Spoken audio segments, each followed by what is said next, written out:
Emmett.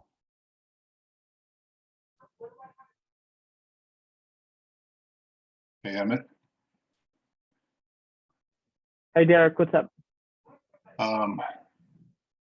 I enabled live transcript, but I think for people to view it, they have to go to the more icon down below. Uh-huh.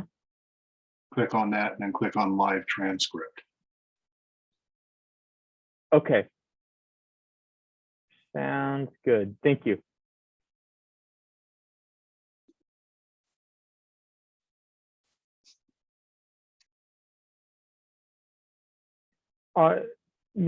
Tracy doesn't need to take minutes, does she?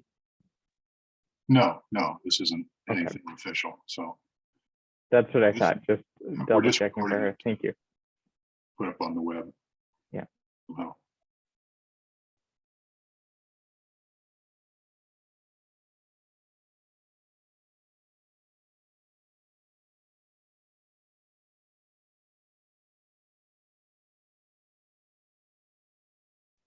Hello, Jack. Thanks for joining us today.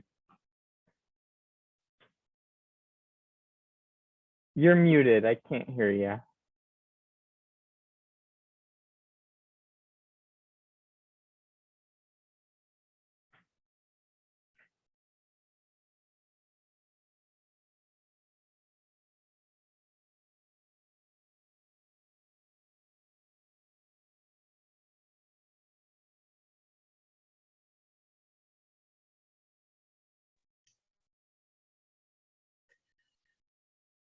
Mute. There you go. You can hear me? I can hear you. Yeah. Oh, good. I didn't know I was muted. Jack is with Wizard Phone. He's going to be giving us a tutorial in the second half of the meeting about how to do robocalls with Wizard Phone. Yeah. So I really appreciate you joining us today. Well, pleasure is mine. I thank you for asking me. How many people do you have attend your meetings? I'm not sure how many members we're going to get today. This is the first in a series of monthly calls that are going to focus on different sorts of trainings. And so I'm not sure how many members we're going to get, but we'll see. Yeah, hopefully more the merrier.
I'm glad to see that more people are signing on.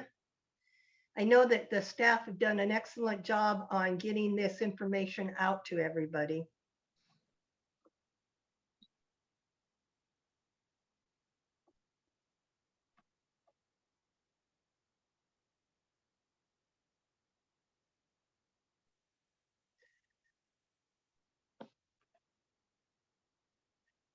We will, we're going to give just an extra minute or two for people to join us.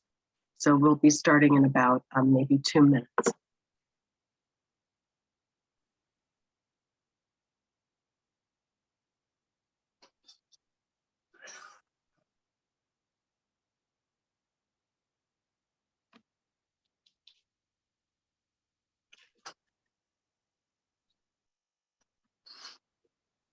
While we're waiting, I'm hoping everybody's enjoying this beautiful summer, hot air conditioners going and flowers and lawn. We love the heat sometimes and sometimes we don't, but I'm hoping everybody's enjoying the summer. It's gray skies so far today in Olympia, Candy. We kind of like it that way. Hope it comes That's this a way. wonderful break.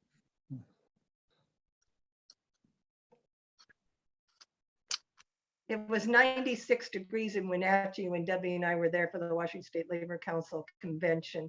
Luckily, we were in the convention hall most of the time.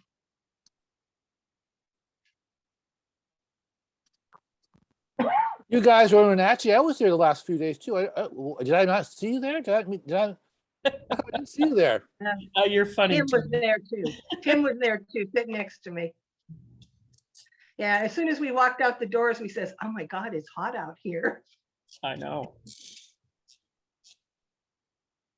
256 delegates were there. How So many that was years awesome. I couldn't hear you, Judy. to our convention? It's a question for our convention. I still couldn't hear you. Kind of. There were 256 for the Washington State Labor Council convention that we were at this week, but I don't think we've got a final count yet for our convention, or do we? Maybe with something that's a great question. And if Derek has opportunity, we can respond and chat. We've got such a full program today. I hope you'll allow me to get us kicked off. So just to echo Candy's opening while people were joining us, we're really delighted that you've set aside some time to participate in what will be our first of a year-long series. The monthly leadership calls are in some ways an extension of the extensive training that was done in June, but we certainly will be picking up a wide variety of topics to strengthen not only our presidents and their leadership roles, but also the work that's done at a district level and with other members of your leadership teams within your chapters. So Candy, do you want to say anything, or any other members of our executive committee? We're glad you're with us today. And then I'm going to turn the presentation to Emmett. Much of the topics today fall within his areas of responsibility as our membership coordinator. Candy, did you want to say anything real quickly before Emmett picks up the program? Yeah, thank you very much. I'm just glad that we had the opportunity to start these monthly leadership calls, because what we've heard from members is that they need more training, they need more information, they need to know what we're doing, what is the process. So this is going to help all of us across the state with more information that we can get, and then us as leaders can disseminate that information out to our chapters and committees and across the state. So I'm so glad that you're here. I'm hoping that today that we can let people know that they missed a fantastic monthly training, and to be sure, and each month, come in and have your voice heard and get the information. So thank you very much for joining us today. I do want to mention that we are recording each and every one of these, and we will work in ensuring that they are posted and available so that you can share them and you can use them for follow-up purposes with your chapter leadership teams. I'd like to turn the presentation to Emmett. Okay, Emmett. Thank you, Lori and Candy, and thank you everybody who is here with us today. The three topics that we're going to be covering today are engaging new members. We've just conducted a blind mailing, and it's really important that we engage our new members and bring them into the fold and get them active in our chapters.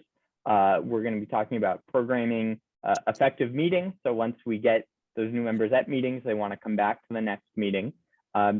And then Jack English of Wizard Phone is here with us today, and he's going to be giving a tutorial on how chapters can use Wizard Phone to send robocalls for meeting reminders to their members. So that's what the second half of the presentation is going to be. I really appreciate Jack joining us today. A number of our chapters already use Wizard Phone for robocalls, and Jack does a really good job of supporting them. If you have any questions, please feel free to jump in and interrupt me. I've prepared a PowerPoint presentation today. I'm sorry, Andrea, I think you're the only person on the phone, so I can email you some information from it after if you'd like. I have two handouts that I'm going to drop in the chat here. So hold on one moment. See, Carol just typed in the chat, Jack is the best. Thank you, Carol. And let's see. So I'm sharing in the chat two documents, and we can email these out to members who would prefer to get them via email. Just kidding, I only sent them to Lori. Let me send them to everybody. Hold on one second.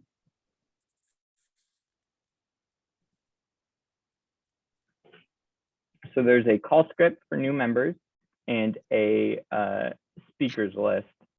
And I'm gonna screen share here for my PowerPoint presentation. But before I do that, many of you know I was on a road trip the last few weeks, and many of you have just demanded to see pictures of all the state capitol buildings that I visited. So I have put a few of those in the PowerPoint presentation, and whoever can identify which states the capitol buildings are in will get a prize of some sort. So let's see, can everybody see that? Yes. Okay.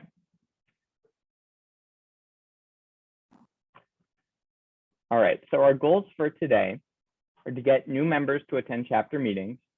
We want to hold interesting, informative, and welcoming chapter meetings to keep new members coming back, and create meeting reminder robocalls with Wizard Phone to increase turnout at meetings. And I am going to give you some tools to help all chapters accomplish those things today. So first, let's talk about getting new members at meetings. So it's really important when new members come into RPEC that they get a phone call from their chapter, and at least one phone call. If you, it's a good idea to call somebody back if you can't reach them at first. Most members who join do provide us phone numbers, not all. There's some members who we simply can't call because we don't have their phone numbers. When you call a member, and I'd like, if you can, folks to refer to the new member call script that I put in the chat. It has kind of a suggested template for a conversation, for either a voicemail or a live conversation that you could have with somebody when calling them, welcoming them to your chapter. But it's important to thank them for joining, to be welcoming and personal, and to remind them what the goal of our organization is, which is to protect retirement security of retired public employees. And so I think reaching out to members and connecting and just making them feel welcome and invited is a really good first step to get them to come to meetings. Another thing that chapters can think about is advertising guest speakers and any sorts of rewards they have for members or new members in their newsletters. So making sure that you are programming, interesting guest speakers, which we'll get to in a little bit, but making sure that you're advertising all the stuff that your chapter's doing and you're making your meetings sound interesting, which I'm sure they are, but you need to make sure that they're sounding interesting in the newsletters. You need to make sure you're advertising benefits for members. If chapters don't have free lunch, if chapters that, in person meet at restaurants, if they don't have free lunch for new members, I would recommend considering implementing a program like that. Once you get somebody to show up for their first meeting, if they have a good experience, they're going to want to come back. But getting them to show up for that first meeting is the hard part. And so before we move on to talking more about meetings, does anybody have any questions about the call script or reaching out to new members? And I'm not sure if I can see hands, so I'd appreciate, you can just speak up if you have a question, anybody. Okay, so moving on here, which state capitol building is this one? Does anybody know? You can speak up. What's that, Judy? It looks like ours. No, it is not ours. no. I'll hint, it's in the Centennial State, has a gold dome, and there's some large buildings in the background. Anybody? The Pennsylvania? what's that? Pennsylvania? No, I didn't make it quite that far. That is the Colorado State Capitol building in Denver. Okay, moving on. All right, so let's talk about chapter meetings. And so the objective chapter meetings should be to inform members what is happening, what might happen and why, to make decisions, to guide the chapter's activities and programs and arrange to implement those decisions, create a positive environment that makes new members feel welcome, and give members a worthwhile experience. And so that could be having an interesting meeting program, or just making sure that they feel by showing up to a chapter meeting that they are helping move our organization's mission forward, that it's worth their time. So first, creating a positive environment for new members. It's really important to recognize new members at the beginning of the meeting and make sure that they're introduced. I think many chapters will go around and have all members introduce themselves at the beginning of meetings, which is great. I think it's good to have everybody share where they worked, which department or agency or county or city, and what sort of job they did there and for how long they worked. And you can often find people that you know in common with new members, and give them an opportunity to share information about themselves, introduce themselves to the group, and make sure that new members are being engaged during any social time, your meetings. And it's a little bit different. I know most virtual meetings don't really have time for this, but if you're eating at a restaurant or something like that, making sure that that they're being engaged socially, and then institute rewards for first-time meeting attendees, like I mentioned earlier. And if you can do all this, then you'll make sure that people feel welcome at your meetings, new people, and that they want to come back.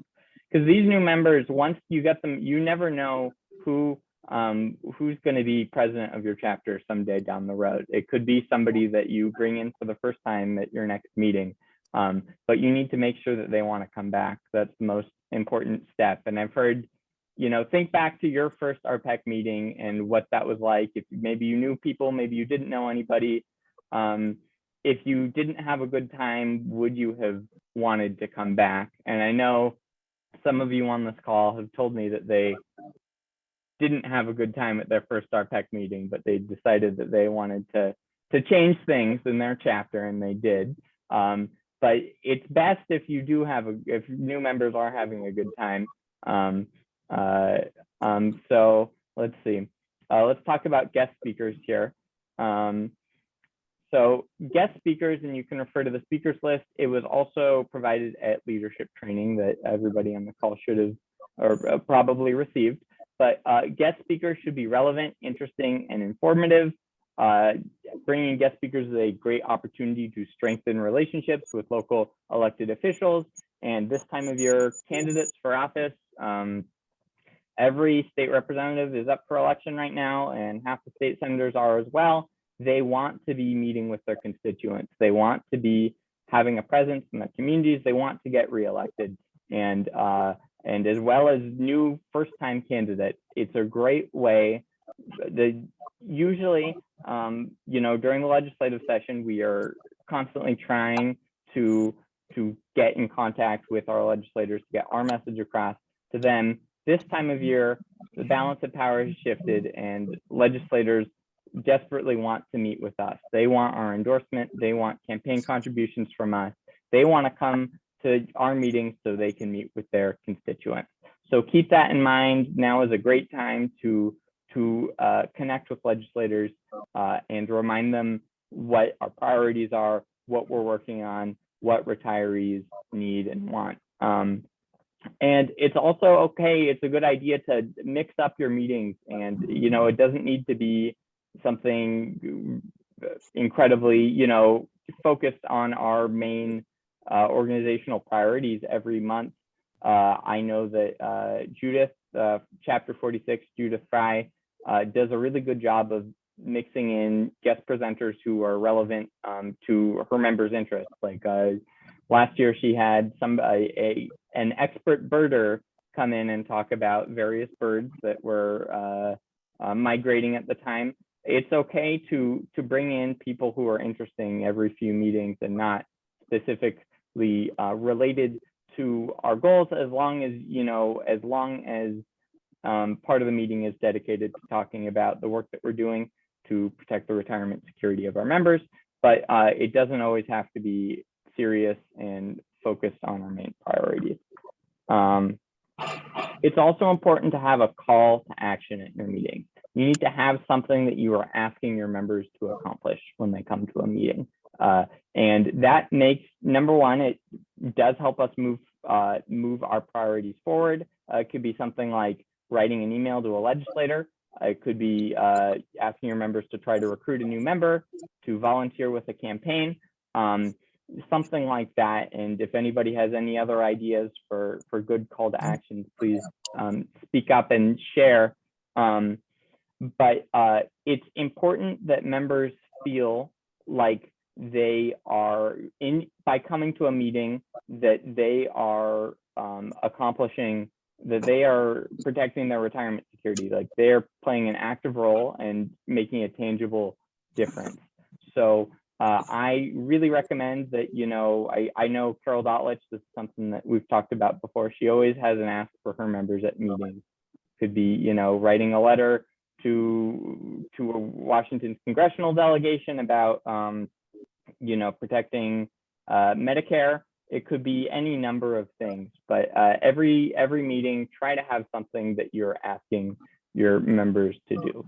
So just to kind of recap some of the things I just talked about, I have this meeting success checklist. And so, have you reached out to new members before the meeting? Will new members feel welcome at your meeting? Will important information be shared at the meeting? Will the presentation be interesting? And will members be called to action?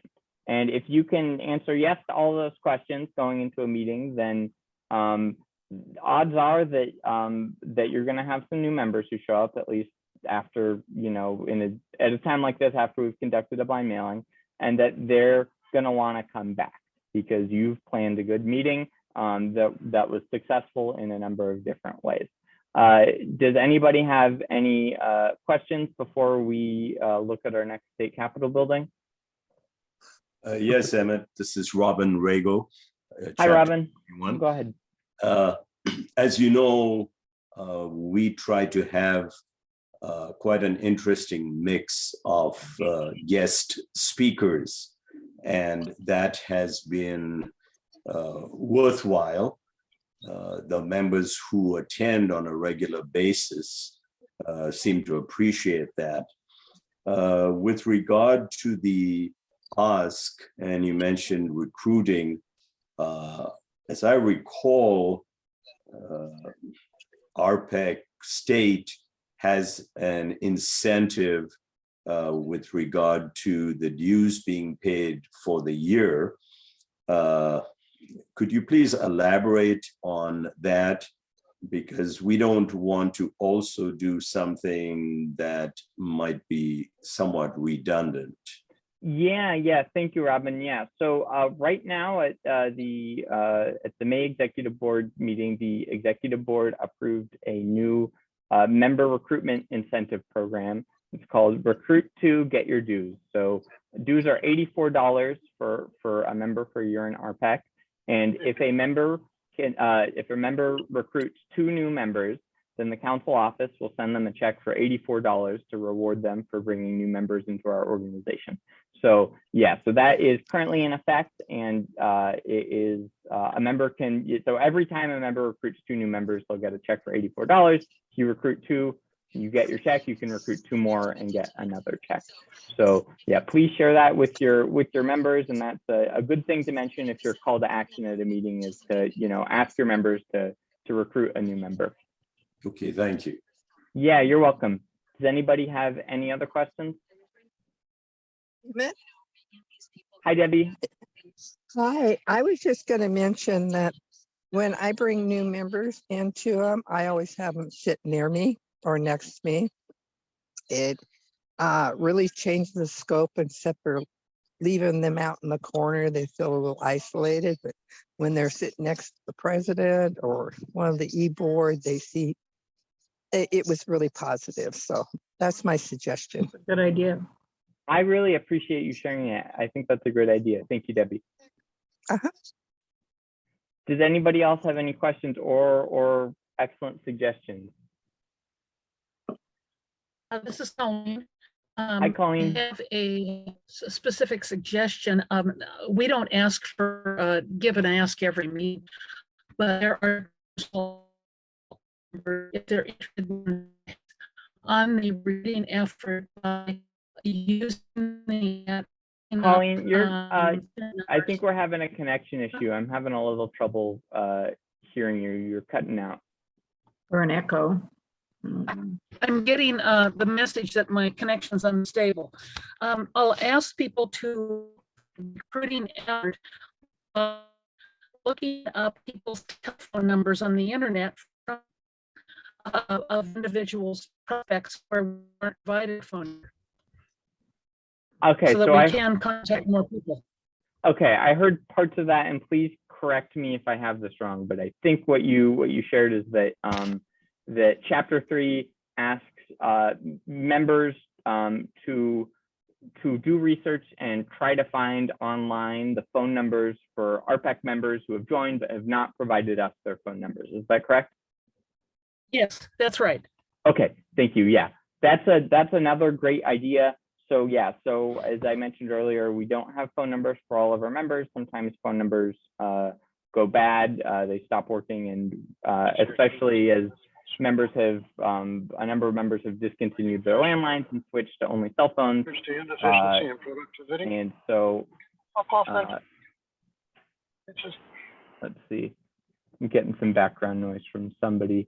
But yeah, so that's another thing you could ask your members to do is split up your membership list. It's something I'd be happy to help with if you want a list of only members who don't have phone numbers, and you can split it up and do research and try to find that information online. Thank you. Also on prospects. Potential members, from the yeah. prospect list. That's another good point. Yeah, thank you.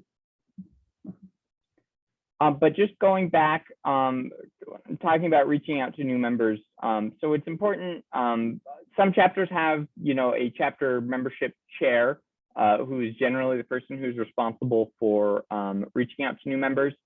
In other chapters, it's, chapter president or somebody who, maybe doesn't have an official title. But it's really important to, designate somebody or a few people whose jobs it is to reach out and connect with new members. So Emmett, I have another comment. Yeah. So our chapter, as you know, also has a $25 gift card that we have a raffle drawing at the end of the meeting. Make sure people stay through the meeting. That has been well received. What we try to focus on right now is retaining those who are attending the meeting, in addition to recruiting using your idea, which is where I try and call any new members. But with retaining the existing ones who are showing up, I make a group called active members. And then whenever I receive something from RPEC state, I send that email to them, if it's relevant, of course. And that engages them, even if they may have received this previously directly from Olympia. I also use that same group to encourage attendance at the convention and was able to draw a few in that regard. So, we're relatively small, but not that small, but we were able to get, I guess, 8 sign up out of the 14 that were allowed as delegates. So I just wanted to share that. Yeah, thank you for sharing that, Robin. Yeah, retaining members and making sure that the members who are coming to meetings, continue to come and come back is really important. And, I think having interesting meeting program like Chapter 21 certainly does. It plays a big role in that, some of the stuff we've talked about today. But yeah, the focus today is more on, because sustaining isn't always going to be enough to keep a chapter going. And it's important that we're growing that pool and growing your community of active member participants. But I like the idea of, forwarding on information and reminding those who who are going to come specifically about meetings. So thank you for sharing that. Okay, does anybody have anything else that they'd like to share or any questions? Okay. Well, I'm not very optimistic after nobody could identify the Colorado State Capitol building, but does anybody know which state capitol building this is? A big one. What did somebody say something? Is it Utah? It's not Utah. I'll give a hint. The home state of the 1968 Democratic presidential nominee.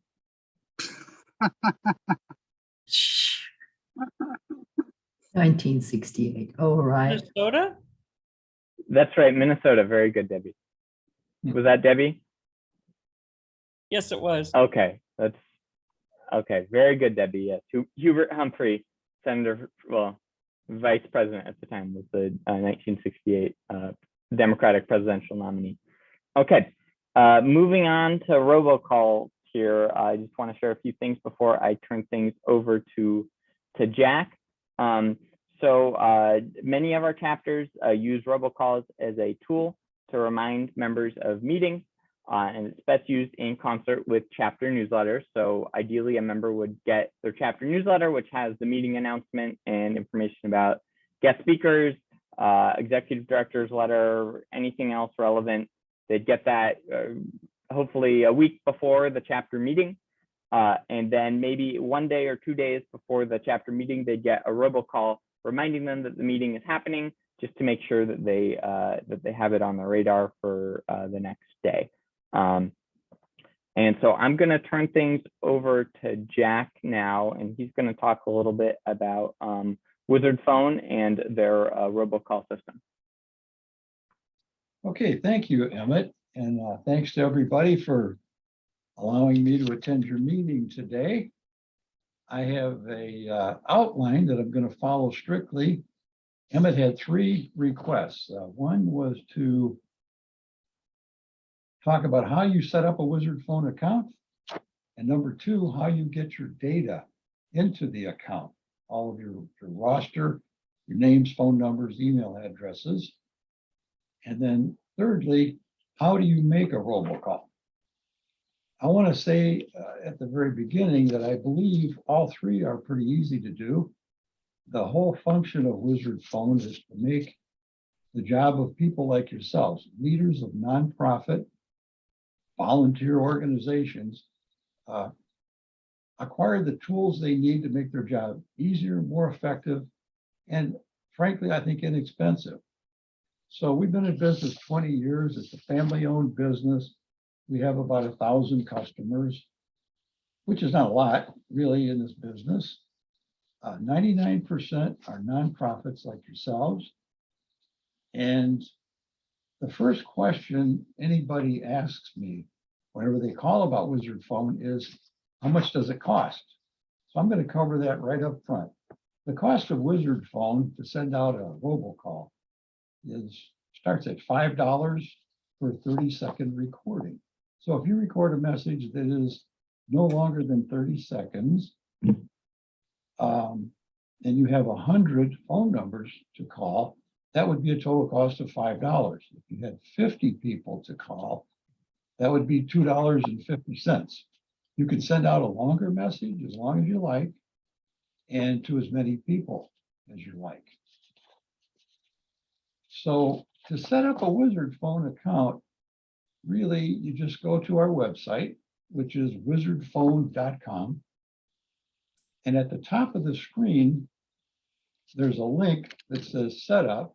If you click on that link, there's a form that asks for 4 pieces of information: your name, your telephone number, an email address, and the name of your group, which RPEC Chapter X would be just fine. And when you send that form to us, in a couple of minutes, you'll get a username and passcode, which are both digital. It's a 5-digit username, and it's a 4-digit passcode. And you'll get a single sheet with instructions on how to log into your account, set up your administrators, how to make a robocall, and how to upload your database, your calling lists. And that is part 2 of the complete setup. But I want to mention that sometimes people want an even easier way to set up an account. So we are offering you a toll-free number. Anybody wanting to set up an account can just call that telephone number and we'll set it up for them, just getting the 4 pieces of information that we need, and send them an email with the same information had they set it up themselves. And the telephone number is 800-580-5733, extension 2. That's for sales. I'll probably answer the phone most of the time. So we have 2 ways to get your roster into your account. I understand you have a central database. Every chapter can request a file from the central office. And if they wish, they can take that file and upload it into their account. Basically, you log into the Wizard Phone account, click on Upload New Group, and select the file from your computer. And when you select the file, we upload the first 5 rows or so of information, and then you just select the columns that you want to import, no matter how many columns there are in the database. So you would select first name, last name, telephone number, email address, and then just click next and it uploads all of that data and puts it in your account. So once you do that, now you're ready to send a robocall. There's a couple different ways to do that, but I would say more than 95% of our customers do it with what we call our launch by phone service, which is a toll-free number that you call in and put in your 5-digit username, press pound, and then your 4-digit passcode and press pound.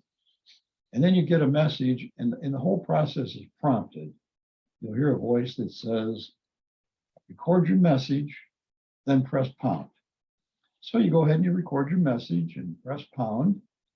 And as soon as you press pound, the message will play back to you for preview. So if you don't like it, you can re-record it and play it back. And if you don't like it, you can re-record it and play it back again. And when you do like it, you finally select save. And that'll save your recording. And the next prompt will be to send your call broadcast at a future date and time. Go to our website.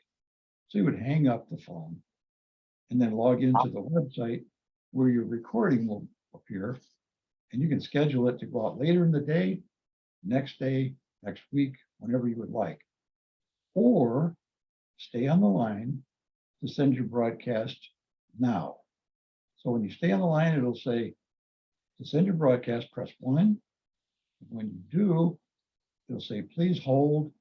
And in a few seconds, it'll come back and say, your message has been sent. Thank you for using Wizard Phone. Goodbye. And in a couple of minutes, your phone message will be dialed at 50 lines at a time. And that's an option that you can set in your account to make it more, 100 if you like. But it'll dial 50 in a minute roughly. So in 2 or 3 minutes, pretty much everybody has been contacted. So those are the 3 steps. The first one, go to the website, click on sign up, enter your information, and that'll set it up, or call us at 800-580-5733. Give us the information over the phone and we'll set it up for you. And then, of course, to upload your database, all you have to do is attach it to an email and send it to us. If you're not comfortable uploading it on your own, we'll be happy to do that for you. And thirdly, you just call our launch by phone recording line, which is a toll-free number. It's 888-985-1945, and it'll walk you through the process. So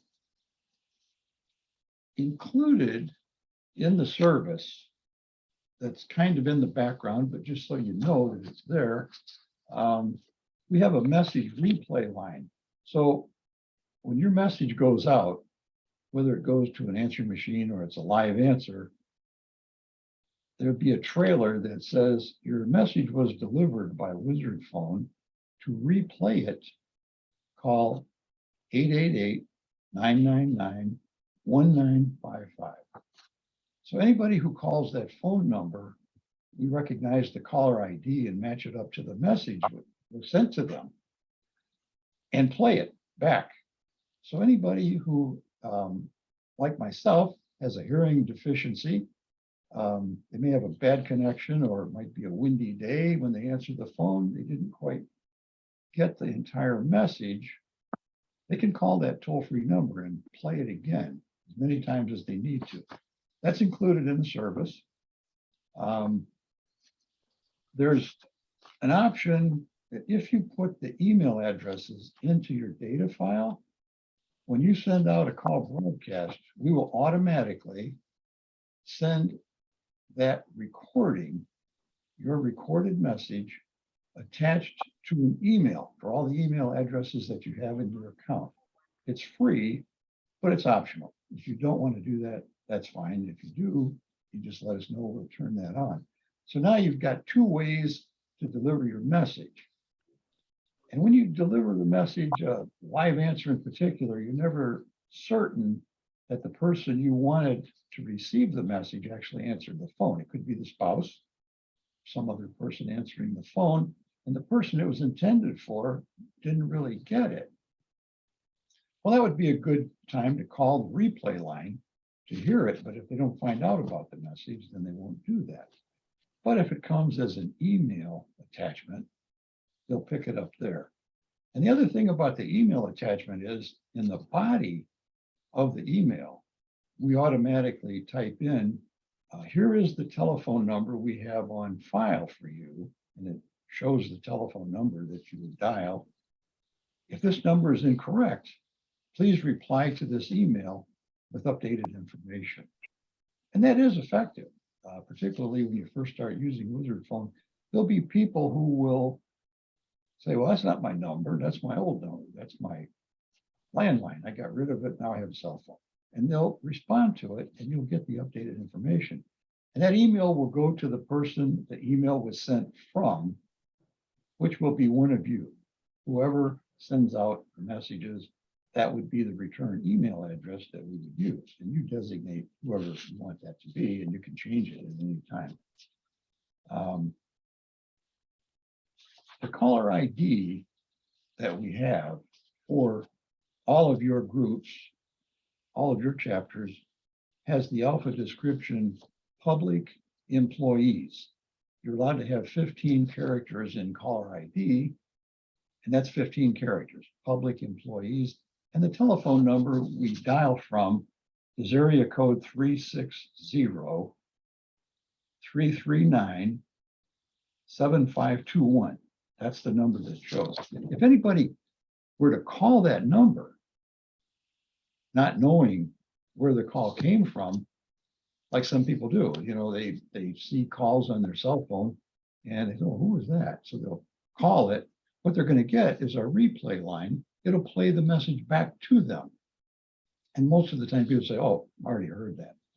But anyway, it identifies the caller, eliminates you from the large group of telemarketers that might be calling. So it's more likely to be picked up. And if it goes to voicemail, more likely to be replayed. And along with the email to accompany the voice broadcast, you got them in a couple ways. So we have other features that I'm not going to talk about in detail today, but we do send emails. If you wish to send an email, that's just an email, perhaps with your newsletter attached, you could do that. We also have texting. Maybe the officers want to text one another. You can just log into your account, select texting, and type out your text message, and it'll be delivered in a couple minutes to everybody on your list. And I will say that more and more people like to be texted. You're talking about new members coming in. I would think more and more new members, while retirees are a little closer to technology than longtime members were, let's say. And they may prefer texting, and you can easily accommodate them as a group, send them a text message. So especially for meeting invitations, they're gonna see it immediately. 95% of text messages are opened almost immediately. It's just a bad habit we all have. So it's effective. And that is all I have. So, oh, one more thing I want to mention. We have some major vendors that we use for our service. Our servers are housed at Amazon Web Services. We have redundancy and the best security they offer. Redundancy meaning that if we have a failure in our system, it's running in more than one place at the same time and immediately switches over to one that didn't fail. We did have one failure, and that's how we learned about that redundancy. Not going to happen again. So we also have a company called TopTel, which is a company that provides talented technical people in more than 100 categories. And so right now we have 3 of them working for us, working on the back end and cleaning up the interface, making it more user-friendly. It's a never-ending process. We don't have full-time employee programmers. We only hire them when we need them in the skills that they possess. We also use a company called Telnex. It's a worldwide wholesaler of telephone service. And so at any given time, we can have as much exposure as we need. And that can be 1,000 phone lines we need for 10 minutes. It can be 10,000. It can be 100 we need for an hour. It's automatic, it's dynamic, we don't have to worry about it, and we pay for what we use. So we have Twilio that we do some work with. We have SendGrid, which is the company that carries our email. And then we have a couple other companies we use for talents that we may need on occasion, maybe some marketing or email design, that kind of thing. Not very often. Somebody said they had a question about what reports do we provide?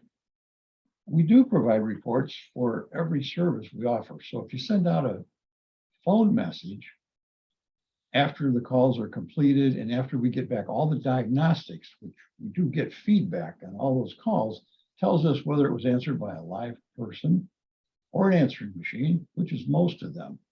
But we can also pick up when we're told that a line is disconnected, we will report it to you as a disconnected phone number. There are many disconnected phone numbers that aren't reported to us, probably about half of them. And they'll come back as a failed number or an unknown result. And in those cases, you have a few of them, you can call those numbers and find out for yourself, is that a disconnected number? Then you'll know. That's the only real way to confirm it. We do the same thing for emails. If there's a bad email address, or if someone blocks your emails, we let you know that too. And texting. Texting, you get a report that tells you the text was delivered, it wasn't delivered, or it's not a deliverable number, probably a landline or something. So yeah, we give a report out and it's emailed to everyone in your list of administrators. And you can put as many administrators in your account as you wish. All of them will receive the reports. And is there another? Okay, so that's really, I guess that's a pretty good outline. There's a whole lot of details behind the scenes that are interesting to talk about, but not to anybody but me, I have a feeling. So if you have any questions, I'd be glad to entertain them.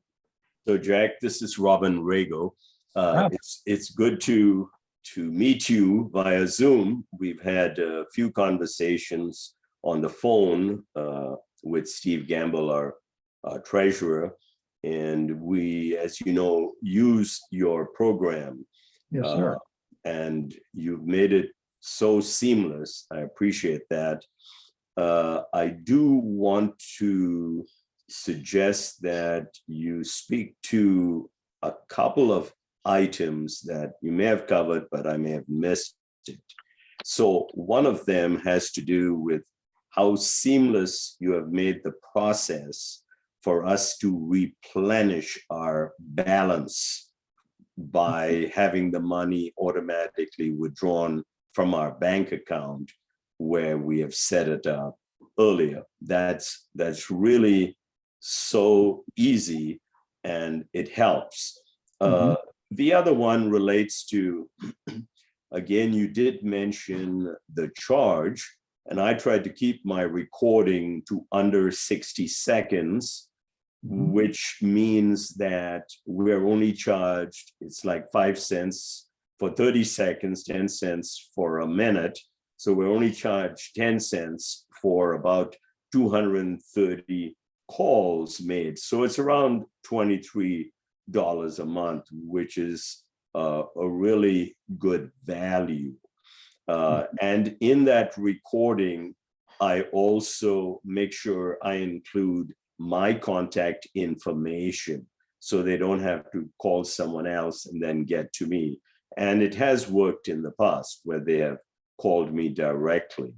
But I did like your idea about the text, and I believe that many of our newer members do prefer texting. And maybe you covered this, but what is the cost per text? Text is 6 cents per text. And we send text up to double the normal size. The normal size is 140 characters. And you can send 240 characters with Wizard Phone for the same price. And you can send 320 characters, the third one being at a 50% discount for 3 cents. Now, texting, I've noticed that the vast majority of texts that have gone out through Wizard Phone are the 1 unit size of 140. People are in the habit of using their phone that can send 140 characters. So they do the same thing with Wizard Phone. Once in a while, there'll be one a little longer, but some carriers will break a text message up into pieces. So the recipient of the text might get 140 characters and not realize there's another portion down below the screen. So it's a little confusing sometimes. That's changing. But yeah, that's 6 cents per text and up to 240 characters. So I think that that's a great idea, even though we may toy with the idea of going to texting instead of robocalls. Quite a few of our members do not have the ability to receive texts, and it's just the phone. So we would consider using both. That's all I have. Thank you, Jack. You're welcome, Robin. And let me comment about those who don't have text. In your database, we have the phone numbers. So we can run a scan on the phone number column, and we know which ones can accept a text and which ones don't. There's a national registry that you can refer to. So what we do is we scan that phone column, and then anything that can receive, any phone number that can receive a text message, we put it over in the SMS column for texting in case you ever want to use it. And I like that. And do I have to make a request to get that information? It's a setting that I can change per account. Some people don't want anything to do with texting and they don't like us doing that, but it's not something, if you just send me an email, I can make sure that your account will automatically do that. Good. I'll do that, Jack. Thank you. Yes, sir. You're welcome, Robin. If I may, just share here. I appreciated the question that Katrina asked about reports that you receive post call. So yeah, so when you do a robocall, you get an email back, like Jack said, with a list of which numbers went through, and if any numbers didn't go through, which ones didn't go through, and sorry, hold on one second. Okay, so you get a report back with which calls went through and which ones didn't go through. And I encourage chapters to share those emails with me so I can take that information and clear out any bad phone numbers in our database. And then I will send you a new call report, a new robocall contact info sheet that will have any new members your chapter has picked up, and it will no longer have the phone numbers that don't work anymore. So it's really important that chapters are returning information back to the council office about who has about new phone number information. I might suggest you could decide among yourselves how you want to do this, but you could put your email address in any of those chapter accounts. I mean, the leaders of each chapter could put your email address in there as one of the administrators, and then you would automatically get the call reports without having to have them forwarded to you. Everybody would have to agree on that, but we can do that if you like. I think that's a great idea. Thank you, Jack. Yeah, and I would encourage chapters to do that, to add just the info@rpec.wa.org as a contact for their on their accounts. Oh, this is Colleen. Does the headquarters office send out those robocall lists, or do we need to create a list? And if that's the case, yeah, Colleen, sorry, you're cutting out a little bit. To answer your question, so we do provide the reports, but we only provide them upon request. So it's not something that I automatically send out to chapters every month, but every time you want to conduct a robocall, I suggest you conduct a new robocall list, and I'll provide you a fresh contact list that you can use for your robocall. Okay, so we wouldn't have to worry about putting all that together. No, we'd have that ready for you. And then one concern, in the past when I headquarters office, the after action report was shared with me, I guess you call it, my own name, it indicated that a message was left. Well, I have a recordaphone on that particular number. So how do you address mistakes? I want to make sure that I understand. So you're saying that you've seen a robocall report where it said it left a voicemail for you, but you didn't receive a message at that number. Is that correct? I don't record a phone on that number. It's impossible to leave a message. Yeah, And yet the company said they left a recordaphone message for me. yeah. The So I'm mystery- wanting to know how this kind of mistake addressed.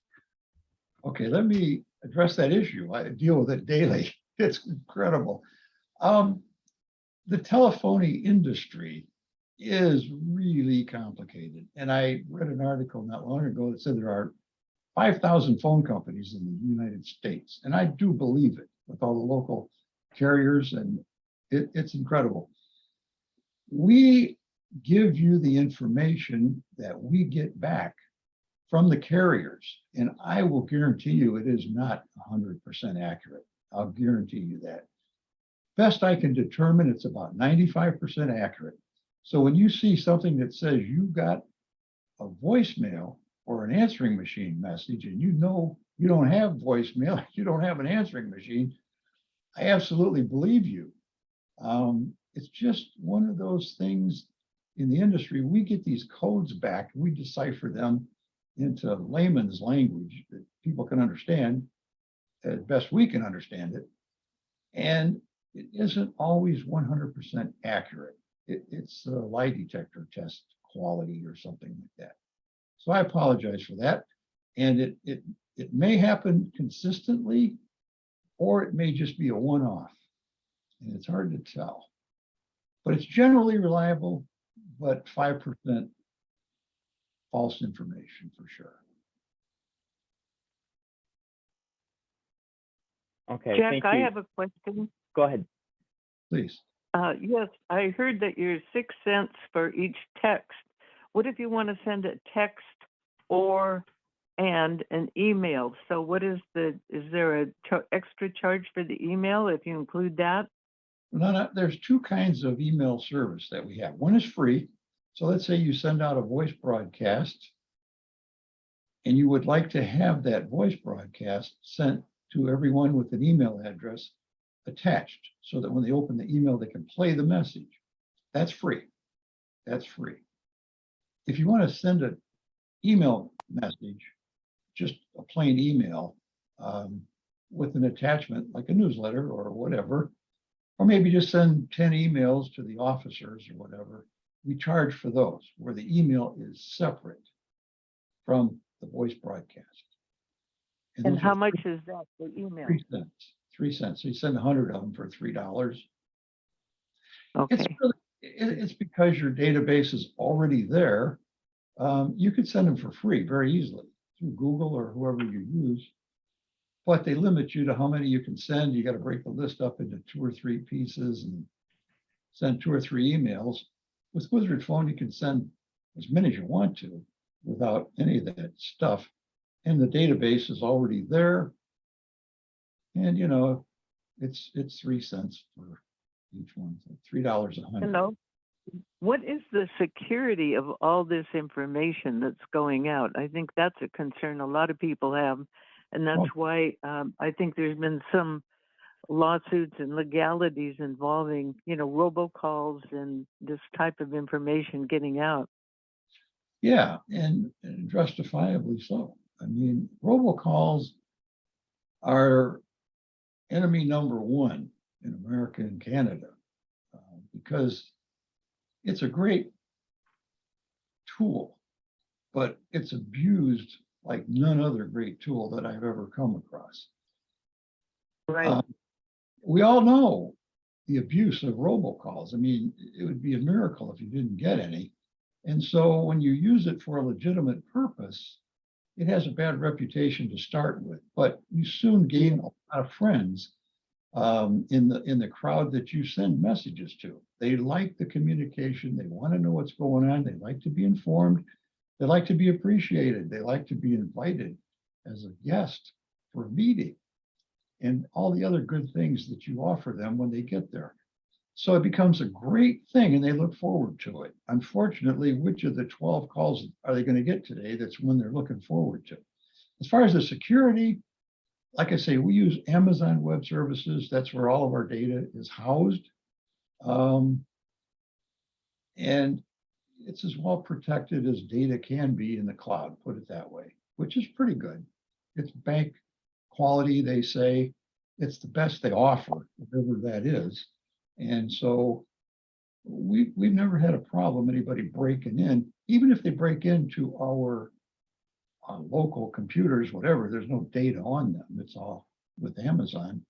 Maybe kind of tough to break in there. And we did just build 2 new security features. One is, Carol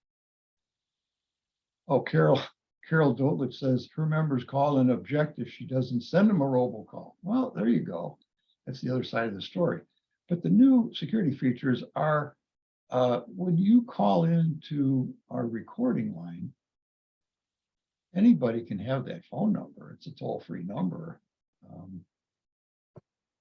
And even if they had your username and passcode, you would think, well, they call the telephone number, put in the username and passcode, they can send a message to all my people. Well, we just introduced a new security feature that says you can only call in from phone numbers that you approve. So let's just say that the president, the chairman, is going to make the phone calls. So he might put in his or her landline and cell phone, and that's it. No other phone can get into your account and record a message. So you can give everybody in the world your username and passcode, but they have to have your phone too in order to send a message. I think that's pretty good security. So So it only be Amazon that might have that information. Amazon has the information. Amazon doesn't have your username and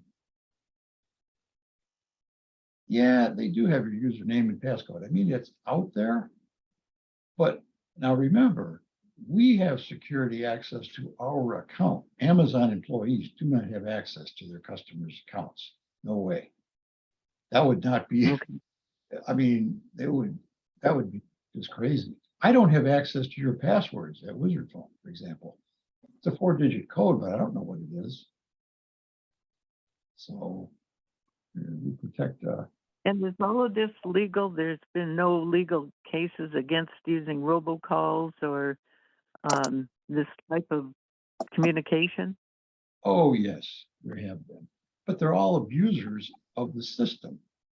I only know of one case, and I have researched this subject, one case where a company like us was sued by one person who got a phone call and didn't like it and took it to federal court.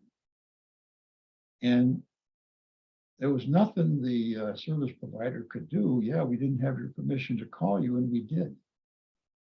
So they lost, and it cost them $25,000 just not to go to court. That's the only case I've ever heard of. There are litigious people around who are going to do anything they can for a few extra bucks or just to have something to do, period. I don't know. And I worry about it day in and day out. And I do everything possible that I'm aware of. And I've checked with experts and paid money to them for their advice on security at every level. And we do what they tell us to do. So I would venture to guess that our security is as good as it can be in today's technology. And if it gets not as good as it can be, we'll fix it. And that's all you can really do. Life goes on. You want to grow your group. You want to send messages to them. They're members. You have an inherent right to call them. They are members of your organization. So it's an inferred right. It's if you're a member of a church and the pastor calls you, he's allowed to call you. If you have an account at a bank and the bank calls you, you're okay with that.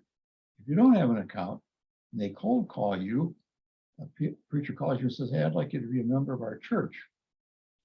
And you're on the do not call list like millions of other people. Technically, he was wrong. And somebody might be mad enough at that church to file a lawsuit. The mind can only imagine what people can do if they really want to. Fortunately, most of us live our life peacefully, friendly, happily, determined to do better. And that solves a lot of problems. I think I'm dealing with people in my business that are all like that. Really, imagine your group of people and who would you pick out that would do something as horrible as suing somebody for calling them up from the chapter? Unimaginable. And so that environment, the environment you're working in, is a pretty secure, safe, friendly environment. Damn it. I see a suggestion on here that somebody could approve of the robocalls ahead of time. Absolutely. This is Colleen. What is the least number of people you can send messages to and the greatest number? And also, could I have you repeat the toll-free number to make sure we have it right? And am I correct that you call into the toll-free number to get the recorded message that you missed? And lastly, just a comment. We have people in our chapter that will hang up on robocalls. They don't want to have anything to do with them. So that accepting that on a membership application form could be a problem. Yeah, it could. It really could. You probably have more people say, don't call me, not knowing what they're saying or what they're agreeing to. They don't really want to say that. I will tell you, I've had some experience with that in the past. We used to have a little comment at the end of every message that says, if you don't want to receive any more calls, press the star key. I got a lot of people pressing the star key, only to call back and complain they weren't getting the messages, 100% almost. It's amazing. So if you suggest something to somebody, it becomes top of mind thinking for them. Do you not want to get any robocalls from us? Well, I don't want any robocalls from anybody. So yeah, they're going to say yes. So you might be asking for trouble there. And sorry, if I may jump in real quick here, Jack, as Carol mentioned in the chat, so we do have a field in our database that allows us to exclude members from robocall lists. If they don't want to receive robocalls, we can check it in our database. We'll check a box in the database, and they won't show up on robocall reports anymore, and so they won't get robocalls. And we also have one in each Wizard phone account. So if you came across somebody whose name always appeared in the list, but you put their phone number in the do not call list in your account, they'll never be called. It's a double check. So Jack, I put a question in the chat. I don't know if you saw it. I just wanted some clarification on, I thought you said that texts automatically go out with the robocall. So I'm obviously incorrect on that, because otherwise it precludes the need to pay 6 cents per text. Yeah, what goes out free with the robocall is an email. And the email has the audio recording attached to it so that someone can open the email, click on the link, and hear the recording. Okay, thank you. That's free. Judy This is Colleen. Judy DeVoe's hand is up, and I'm going to call on her, and then you can go call in. Thanks. Thank you. And I'm wondering, what are your thoughts, Emmett, about adding a line on our newsletter, reminding members that we do send robocalls to remind you of the meeting? Yeah, so that's something that you'd like to mention in your newsletter. Is that what you're saying? Yeah, that's my question is, what do you think about adding that to the newsletter? Yeah, I think that's a fine idea. Yeah, that's definitely something we could incorporate into your newsletter. Thanks. Yeah, this is Colleen. Please address the rest of my question, and that is repeat the toll-free number. And am I correct that you could call the toll-free number to get a recorded message that you've missed? Yes, ma'am. Okay, Message we send out, we repeat this number at the end of the message, and that telephone number is 888-999-1955.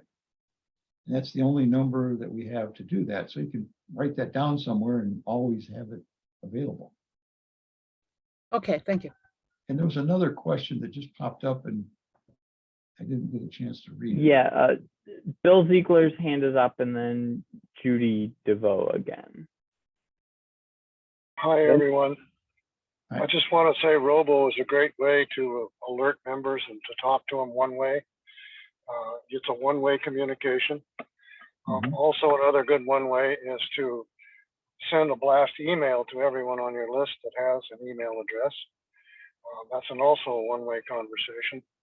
And then the third attempt is to live call them. I've made thousands of calls since I've been involved with us here on the District 9. And that opens a possibility, a percentage of those will be live calls and you actually talk to someone.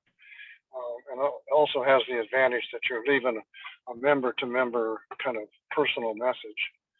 And on the issue of messaging on your robocall, quickly identify yourself as, hi, I'm so-and-so, give a name, hopefully one that someone might recognize, and make it quick. I'm from the retirees, and then fill it in later.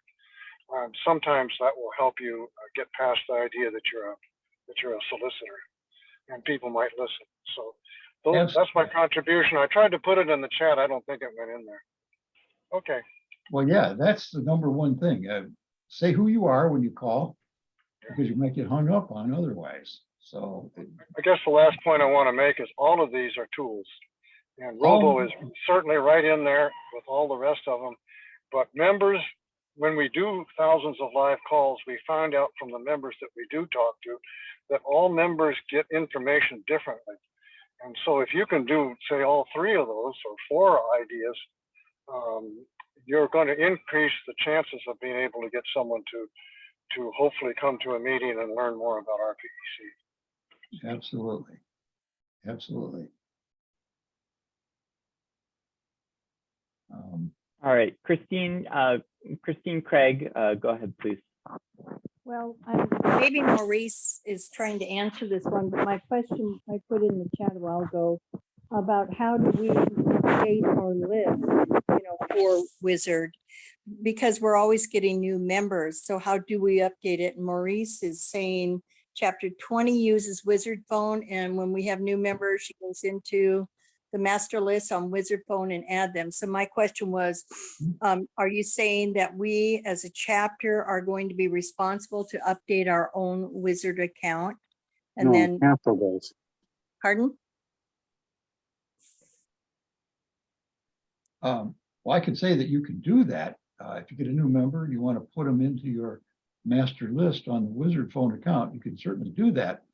And then hopefully by the next time that you send out a voice recording, you'll get a new list from headquarters that will also include that new member by then. But you can change it in the meantime any way you like to suit your own purpose. But when you're talking about the master list from headquarters, do they submit that to you? I'm just No. trying to figure out the dynamic. They could, with your permission. I mean, if you wanted have that list sent to us to put in your account for you, we'd be more than happy to do it. That would be up to you and give permission to headquarters, and we're a third party. So yeah, we'd be happy to do that. Okay, and then, we have like 1,200 members in chapter 2. So when we're sending these things out, I was wondering how the process will work when you're sending so many at one time. Oh, really, no problem. I think you said something about wanting to know the minimum and maximum. Well, the minimum is 1. You could send 1 phone message to 1 person. But I mean, we have a few organizations that'll send out 5,000, 10,000 every once in a while, and we can accommodate that without any trouble. We can turn up the number of lines that are used. We're hesitant to do it because sometimes when you have a lot of people in smaller areas where there's smaller telephone companies, you might get tagged and your phone messages might not go through if you hit them with too many calls coming in from the same phone number at the same time. So 50 works out pretty good. And you can send 1,000 of them in 10 minutes.